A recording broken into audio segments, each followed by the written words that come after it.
Researchers were amazed, and I'm amazed that researchers admitted that they were amazed, that they found that insulin is not the only hormone of the body that lowers blood glucose.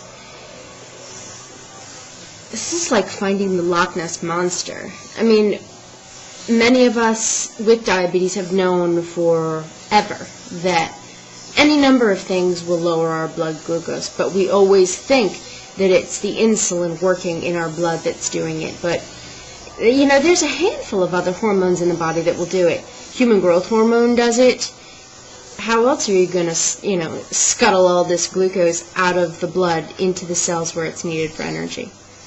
But apparently, leptin, a hormone that comes from fat cells, is also effective in lowering blood glucose. This is fantastic, because I've always been a little bit upset about the fact that genetically modified insulin, every kind you buy out there on the market, disrupts the balance of the islets of Langerhans and the process of glucose metabolism.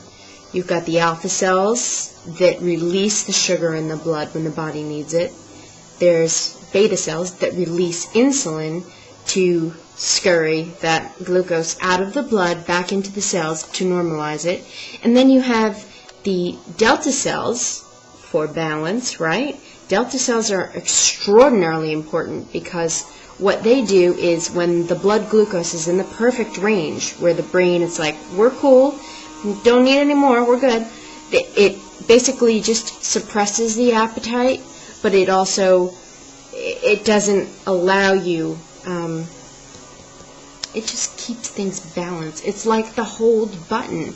You know, otherwise you would constantly have these two, alpha, beta, fighting with one another. Delta keeps things tranquil and perfect.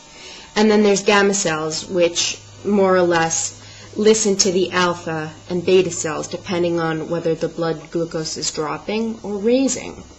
So it's all a very, very delicate process, and like I said, genetically modified insulin just muckies the waters. It makes it difficult. So I'm happy about this leptin research, and I hope you take a look at it and give kudos out to the researchers that blaze the trail, because I'm sure there's a lot more great news to come in the future.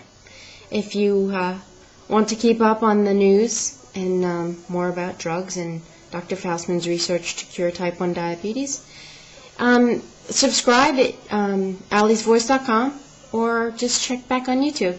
Bye, guys.